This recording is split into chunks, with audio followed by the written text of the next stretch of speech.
Good morning. Welcome to the channel.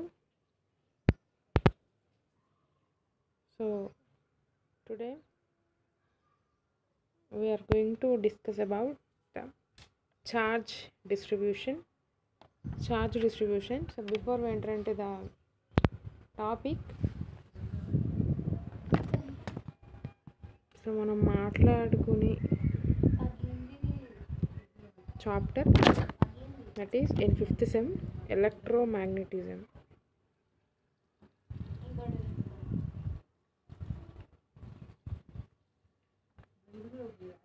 Electromagnetism EM theory అని కూడా అనొచ్చు. సో 5th సెమ్ ఇంట్లో మనం ఈరోజు డిస్కస్ చేసుకునే topic charge distribution. So very important. Charge distribution అనేది కీ రోల్ ప్లే చేస్తుంది. So let's enter into the topic.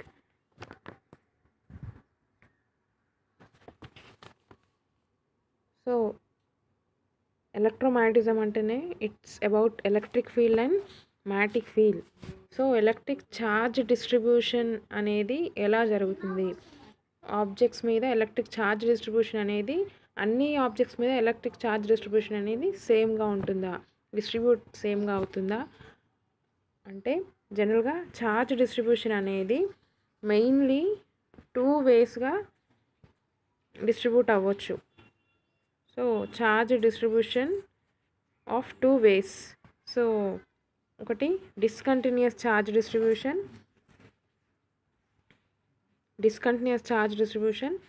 Continuous charge distribution.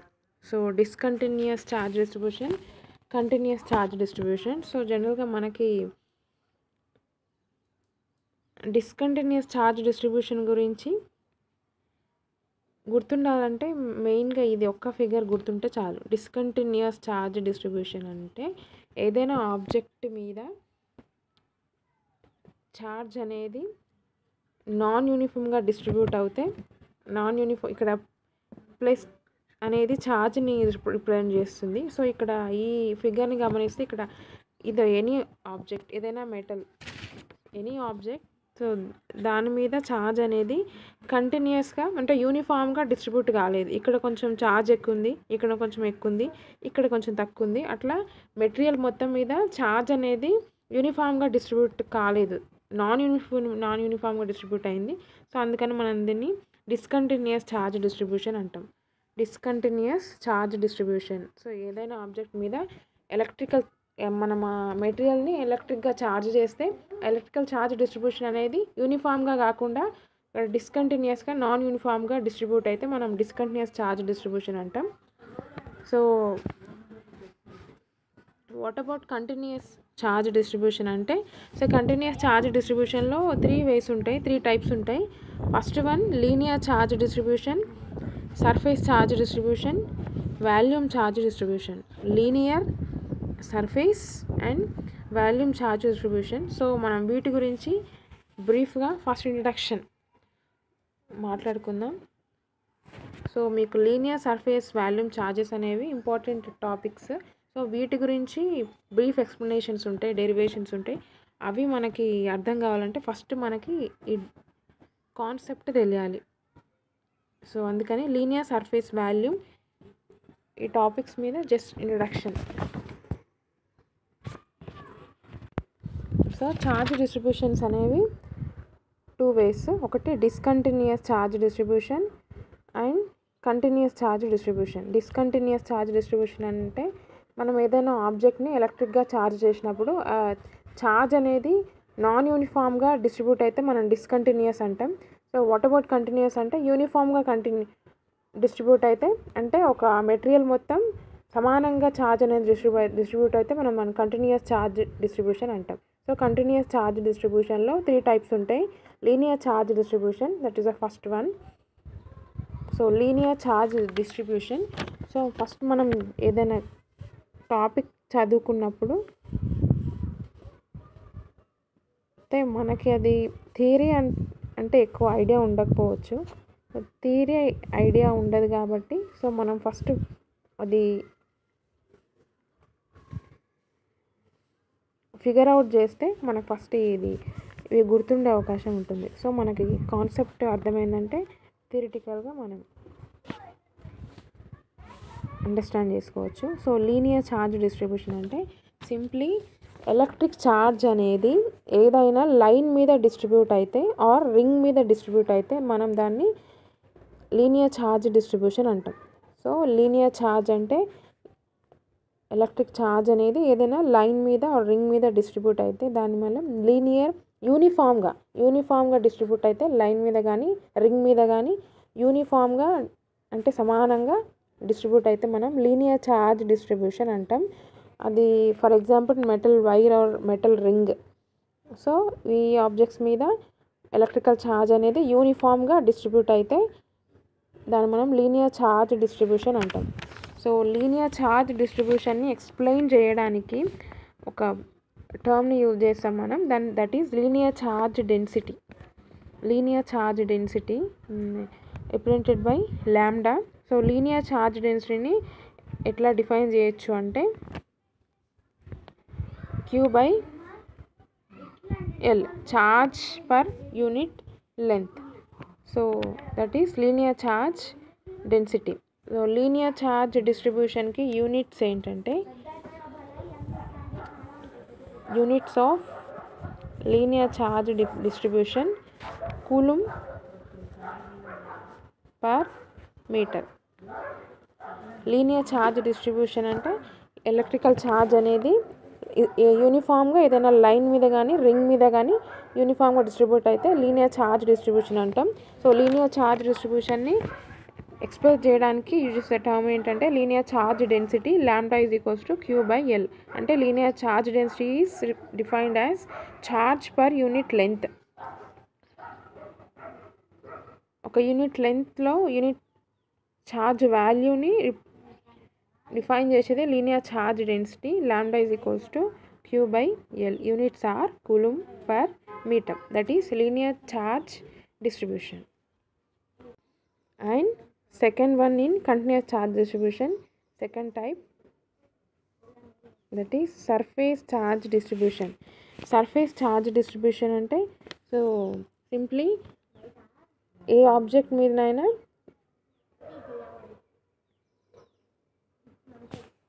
Electric charge అనేది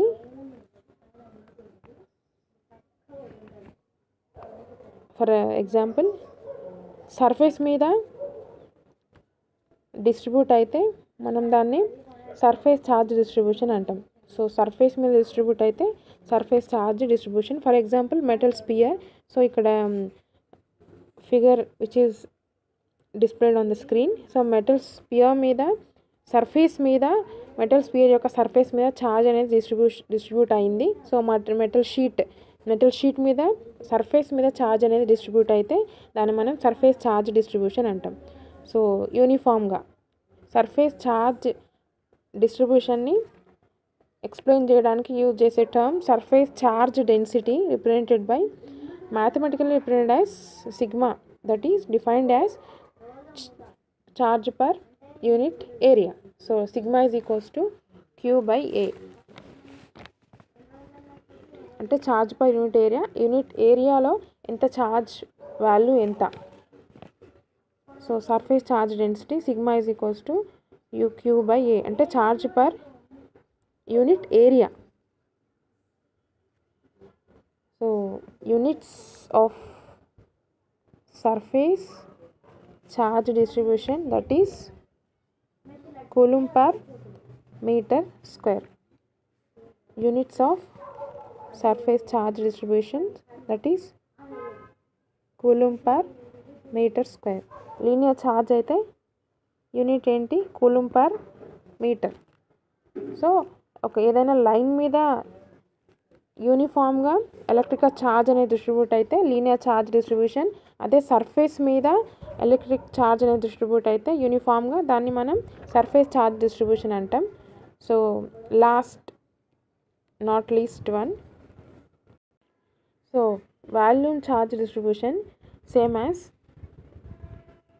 ఎలక్ట్రికల్ ఛార్జ్ అనేది వాల్యూమ్లో ఏదైనా ఆబ్జెక్ట్ యొక్క వాల్యూమ్లో డిస్ట్రిబ్యూట్ అయితే కంటిన్యూస్ నథింగ్ బట్ యూనిఫామ్గా డిస్ట్రిబ్యూట్ అయితే దాన్ని మనం వాల్యూమ్ ఛార్జ్ డిస్ట్రిబ్యూషన్ అంటాం. So non conducting sphere, for example non conducting sphere here volume charge డిస్ట్రిబ్యూషన్ని ఎక్స్ప్లెయిన్ చేయడానికి యూజ్ చేసే term volume charge density. So mathematical representation that is rho, defined as charge per unit volume. Volume charge density defined as charge per unit volume.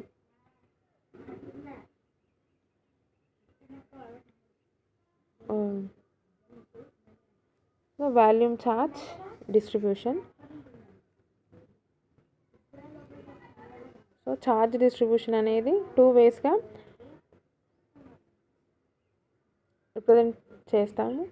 So first one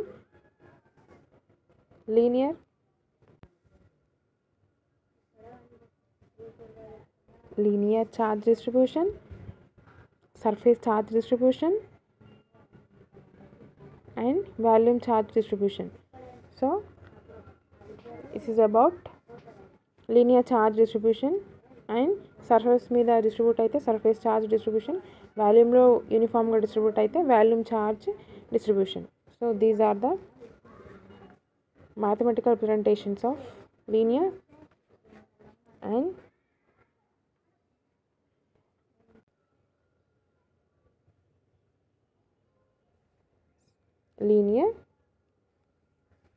surface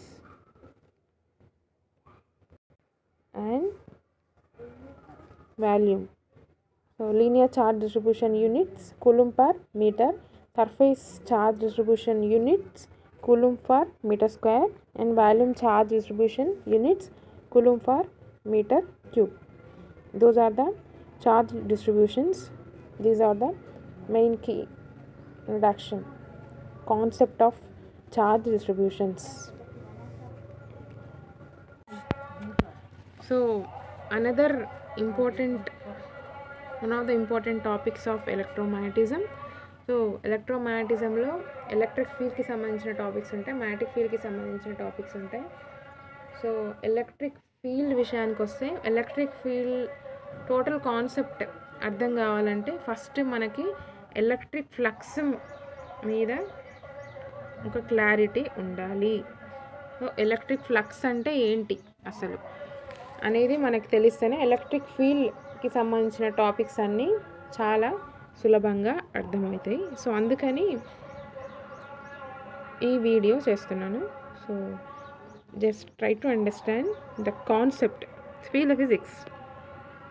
so electric flux mathematical representation that is phi. So electric flux అంటే ఏంటంటే, so మనం ఏదైనా ఆబ్జెక్ట్ని for suppose electric ఫీల్డ్లో ఉంచితే, so ఇప్పుడు నేను చెప్తున్నవన్నీ మీరు analyse చేసుకోగలగాలి, ఊహించుకోండి. సో ఇప్పుడు మనం ఏదైనా ఆబ్జెక్ట్ని ఎలక్ట్రిక్ ఫీల్డ్లో ఉంచితే ఆ ఆబ్జెక్ట్ నుంచి ఎంత ఎలక్ట్రిక్ ఫీల్డ్ పాస్ అవుతుంది, అనేది పాస్ అవుతుంది అనేది ఎక్స్ప్లెయిన్ చేయడానికి ఎలక్ట్రిక్ ఫ్లక్స్ని యూజ్ చేస్తాం. సో ఎలక్ట్రిక్ ఫ్లక్స్ అనేది ఏదైనా ఆబ్జెక్ట్ని ఎలక్ట్రిక్ ఫీల్డ్లో ఉంచితే ఆ ఆబ్జెక్ట్ నుంచి ఎంత ఎలక్ట్రిక్ ఫీల్డ్ అనేది ఎంత పాస్ అవుతుంది ఆబ్జెక్ట్ నుంచి అనేది ఎక్స్ప్రెస్ చేస్తుంది ఎలక్ట్రిక్ ఫ్లక్స్ అనేది. So electric flux denoted by phi. So definition విషయానికి వస్తే the total number of electric field lines passing normally through an area. The total number of electric field lines passing normally through an area is called electric flux related to that area. So ikkada idi definition. So definition manaki gurtundadu of course. So figure out the definition. So ఇక్కడ మనం ఏదైతే definition ఉందో అదే. So ఇది ఇక్కడ figure. ఇక్కడ electric flux అనేది number of lines passing through a unit area. For suppose area A. So area నుంచి ఇక్కడ ఎలక్ట్రిక్ ఫీల్డ్ అనేది పాస్ అవుతుంది. సో ఆ పర్టికులర్ ఏరియా నుంచి ఎంత ఎలక్ట్రిక్ ఫీల్డ్ పాస్ అవుతుంది ఎక్స్ప్రెస్ చేసేదే electric flux. So electric flux అనేది మెయిన్గా వేటి మీద డిపెండ్ అవుతుంది, ఏ ఫ్యాక్టర్స్ మీద డిపెండ్ అవుతుంది అంటే ఎలక్ట్రిక్ ఫ్లక్స్ అనేది మెయిన్గా ఈ ఫ్యాక్టర్స్ మీద డిపెండ్ అవుతుంది. Those are the important factors of electric flux which is depends on.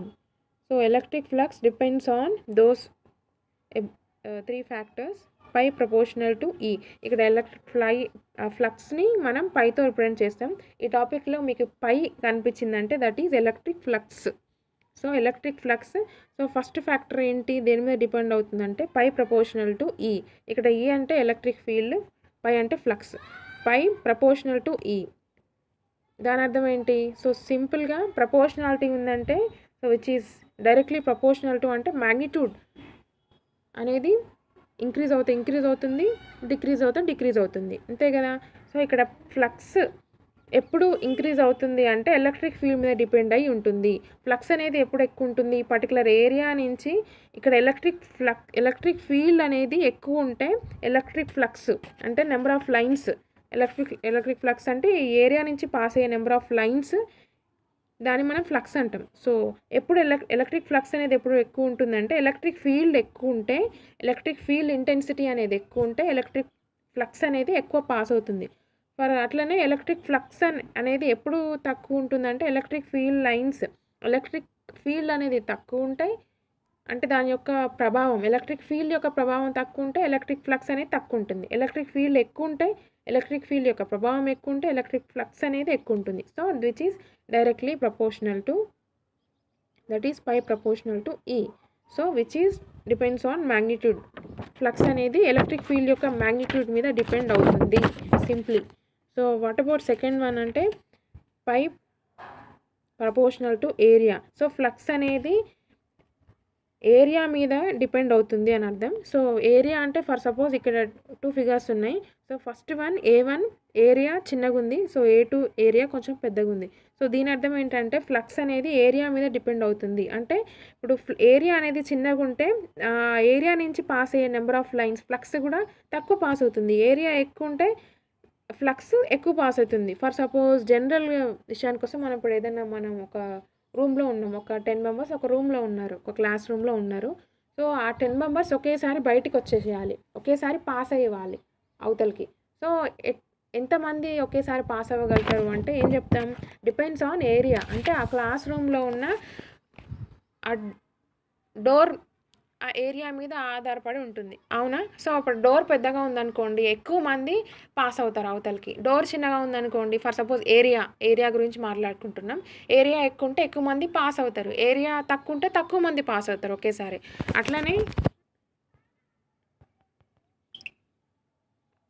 అట్లనే సో ఇక్కడ కూడా ఏరియా ఫ్లక్స్ అనేది ఏరియా మీద డిపెండ్ అవుతుంది. సో ఏరియా తక్కువ ఉంటే సో ఈ ఏరియా నుంచి పాస్ అయ్యే ఎలక్ట్రిక్ ఫ్లక్స్ కూడా తక్కువ ఉంటుంది, ఏరియా ఎక్కువ ఉంటే ఫ్లక్స్ కూడా ఎక్కువ ఉంటుంది. So flux depends on magnitude of area. So area ఎక్కువ ఉంటే ఫ్లక్స్ ఎక్కువ ఉంటుంది. So flux proportional to A. And third one that is flux depends on angle. ఇది ఇంకొంచెం కాన్సన్ట్రేట్గా వినండి, చాలా ఈజీ వింటే. సో ఇక్కడ ఒక ప్లేన్ ఏరియా ఉంది. So this is the plane area. So ఇక్కడ ప్లేన్ ఏరియాకి ఎలక్ట్రిక్ ఫీల్డ్ అనేది పర్పెండిక్యులర్గా ఉంది, అంతేనా.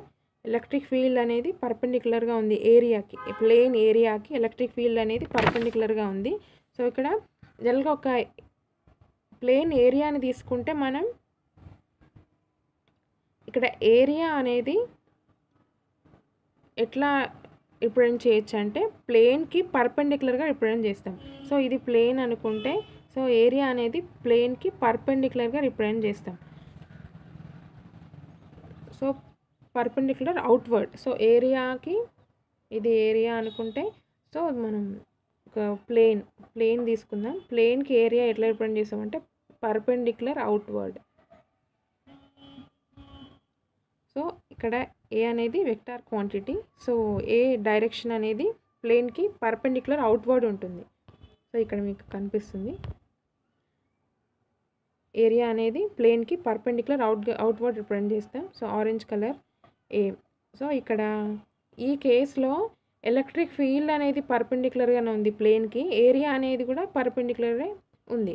దీని అర్థం ఏంటంటే ఇక్కడ యాంగిల్ దేనికి అంటే ఈకి ఎలక్ట్రిక్ ఫీల్డ్కి ఏరియా వెక్టార్కి మధ్య యాంగిల్ అనేది 0, ఎందుకంటే బోత్ ఆర్ అవుట్వర్డ్. సో ప్యారలల్గా ఉన్నాయి కాబట్టి బోత్ ప్లేన్కి రెండు పర్పెండిక్యులర్గానే ఉన్నాయి. అంటే ఏరియా ఎలక్ట్రిక్ ఫీల్డ్ అనేది సేమ్ అవుట్వర్డే రిప్రజెంట్ చేస్తున్నాయి. అంటే ఏరియాకి ఎలక్ట్రిక్ ఫీల్డ్కి ఏరియా వెక్టార్కి మధ్య angle 0. There is no angle between them, ఎందుకంటే దోస్ ఆర్ ప్యారలల్. సో ఇక్కడ ఈ కేసులో θ = 0 అయినప్పుడు ఫ్లక్స్ అనేది మ్యాక్సిమం ఉంటుంది ఈ కేసులో. అంటే ప్లేన్కి area also perpendicular and electric field also perpendicular, రెండు పర్పెండిక్యులర్గానే ఉన్నాయి ప్లేన్కి కాబట్టి. సో ఈ కేసులో angle between electric field and area is 0. So there is no angle between them, ఎందుకంటే రెండు ప్యారలల్గా పాస్ అవుతున్నాయి కాబట్టి there is no angle between them. కాబట్టి ఇక్కడ ఈ కేసులో θ = 0. వెన్ θ = 0, యాంగిల్ 0 ఉన్నప్పుడు ఫ్లక్స్ అనేది మ్యాక్సిమం ఉంటుంది. యాంగిల్ 0 అయినప్పుడు ఫ్లక్స్ అనేది మ్యాక్సిమం ఉంటుంది. So in the case of second one, so ఇక్కడ ప్లేన్కి డిఫరెన్స్ ఏంటంటే ఇక్కడ ప్లేన్ అనేది ఏరియాకి అండ్ ఎలక్ట్రిక్ ఫీల్డ్కి రెండింటికి పర్పెండిక్యులర్గానే ఉంది. సో ఇక్కడ మనం ఇక్కడ విషయానికి వస్తే ఇక్కడ ప్లేన్ అనేది ఇది ప్లేన్. సో మనం ప్లేన్కి జనరల్గా ఇప్పుడు జస్ట్ నౌ వి డిస్కస్డ్ ప్లేన్కి ఏరియా అనేది పర్పెండిక్యులర్ అవుట్వర్డ్ ఉంటుంది. సో ఏరియా అనేది ఇది perpendicular outward and electric field అనేది పాస్ అవుతుంది. సో ఇప్పుడు ఎలక్ట్రిక్ ఫీల్డ్ అనేది ఇట్లా పాస్ అవుతుంది. సో ఏరియా అనేది పర్పెండిక్యులర్ అవుట్వర్డ్, ఇక్కడ ఎలక్ట్రిక్ ఫీల్డ్ అనేది సేమ్ ఇట్నే పాస్ అవుతుంది. ఇక్కడ ప్లేన్ మారిందంతే. సో ఎలక్ట్రిక్ అయితే ఇప్పుడు దీని అర్థం ఏంటి అంటే ఇక్కడ ఇప్పుడు ఏమన్నా యాంగిల్ చేంజ్ అయిందా అంటే ఏరియా వెక్టార్కి ఎలక్ట్రిక్ ఫీల్డ్కి మధ్య యాంగిల్ ఎంత 90. So angle between area vector and electric field is 90, ఎందుకంటే ప్లేన్ చేంజ్ అయింది కాబట్టి. ఇక్కడ మనం ఏరియాని జనరల్గా ప్లేన్ యొక్క ఏరియాని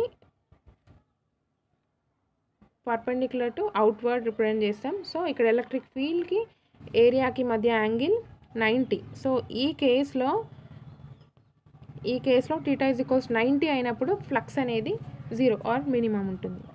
so these are the important concepts.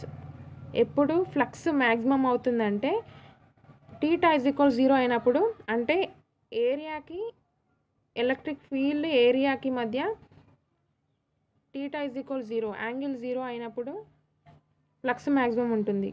అంటే దాని అర్థం ఏంటి, ఎలక్ట్రిక్ ఫీల్డ్ ఏరియా అనేది సేమ్ అవుట్వర్డ్ పాస్ అయితే, సో దాన్ని మనం there is no angle between them, so those are ప్యారలల్గా ఉన్నట్టు. సో θ = 0 అయినప్పుడు ఫ్లక్స్ మ్యాక్సిమం ఉంటుంది. ఈ కేసులో θ = మ్యాక్సిమం, అంటే ఏరియా వెక్టార్కి ఎలక్ట్రిక్ ఫీల్డ్కి మధ్య యాంగిల్ 90 అయినప్పుడు సో ఫ్లక్స్ మినిమం ఆర్ 0 ఉంటుంది.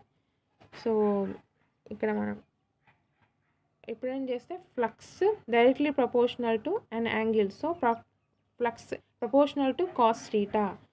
సో ఇప్పుడు ఇక్కడ కాస్లో ఈ వాల్యూస్ రిప్రజెంట్ చేసినాం అనుకోండి. ఇప్పుడు cos 0 that is 1 maximum. So flux maximum, cos 90 0, so flux minimum. So cos 90 అయినప్పుడు ఫ్లక్స్ మినిమం, cos 0 అయినప్పుడు flux maximum. So number of lines passing through an unit area is called electric flux.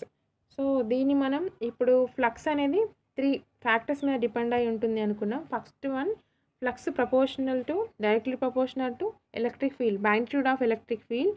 So flux proportional to area, and last flux proportional to angle. So వీటిని మూడింటిని కలిపి రాస్తే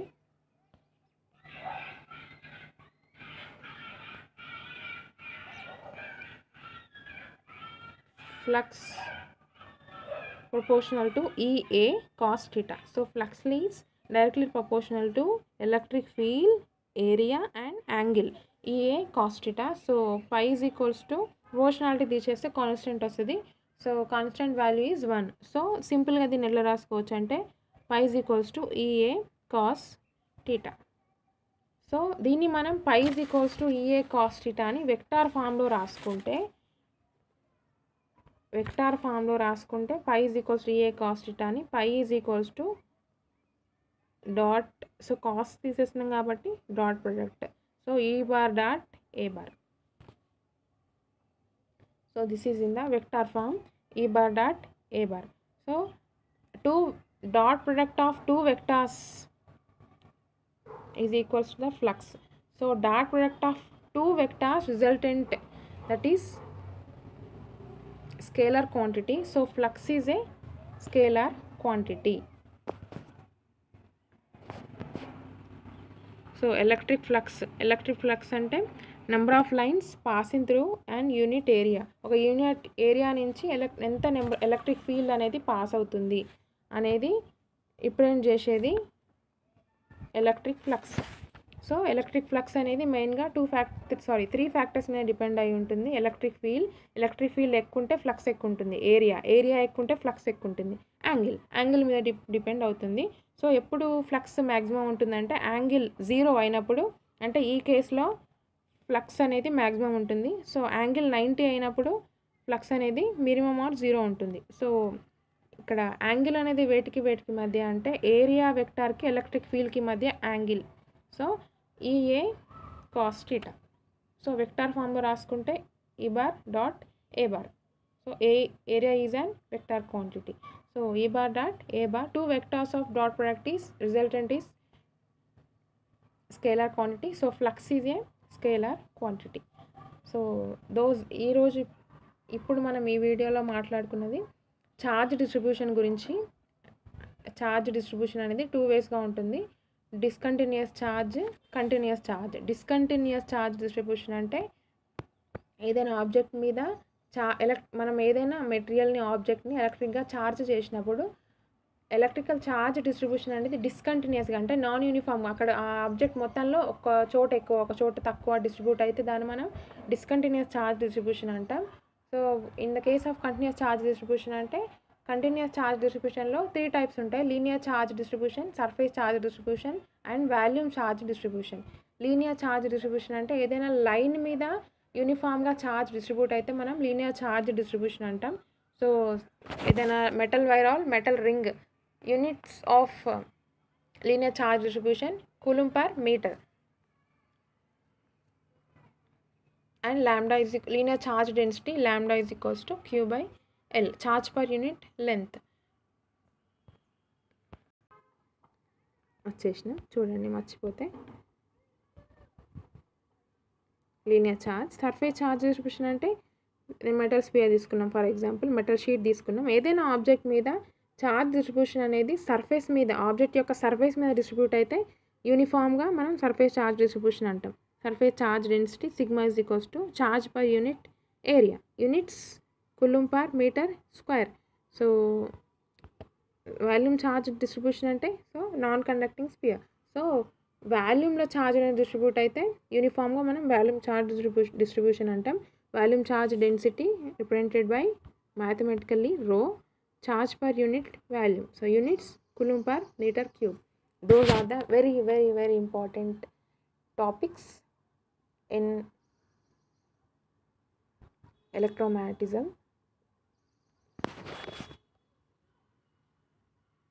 Learn and practice will